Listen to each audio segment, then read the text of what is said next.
aka Geeks.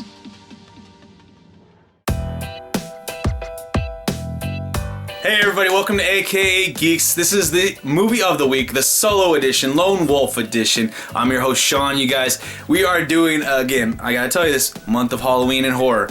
I threw out some suggestions and also asked for suggestions this week, and the top vote getter was The Conjuring 2. I have seen the first Conjuring and I quite liked it, I gotta say, which is surprising because, again, like I say probably every week, I'm not a big horror guy.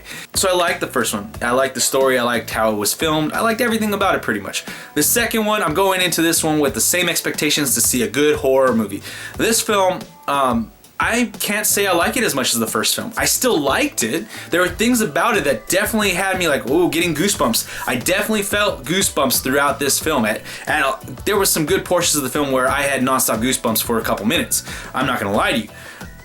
The things that I'm not too happy about in this film is this first film, the first film felt like a self-contained story. Like, it was this one story, and that's what the film was. This one felt like it was three different threads, and it felt like they were side by side going parallel, but it wasn't what I was wanting at the time because it was going back and forth a bit. But then by the middle of the second act, somewhere in the second act, it probably started coming together a little bit. So at the end of the movie, they actually came together in quite a nice, a way. But to me, it was a little too much to handle at first, and it almost took me out of the film trying to, keep track of this. I wish it was a little bit more concise in the sense that it was straightforward. It wasn't showing me this, that, and the other. So that was one of my downfalls. The thing I like about this film are Vera Farmiga and Patrick Wilson, starring as Ed and Lorraine Warren. I really like them as actors. I've always liked what they do when they are on screen. I felt like these characters, they know how to play them.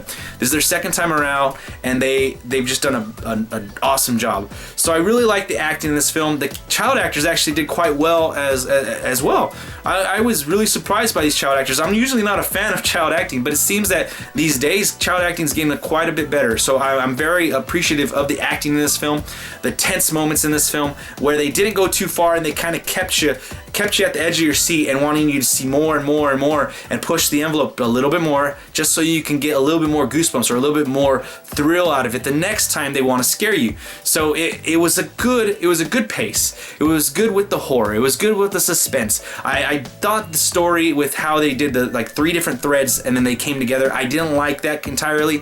I think that there's different ways that they could have done that, of course, but I still like the story overall and how it ended. But I recommend this movie to you guys. Yes, I would. I like it a lot. I didn't like it as much as the first Conjuring, but I still liked it a lot, which is saying a lot for me. James Wan directed this one. He directed the first one as well. And you guys, this one is total.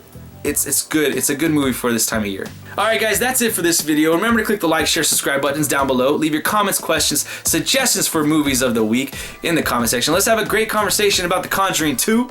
And I will see you guys next time. Peace.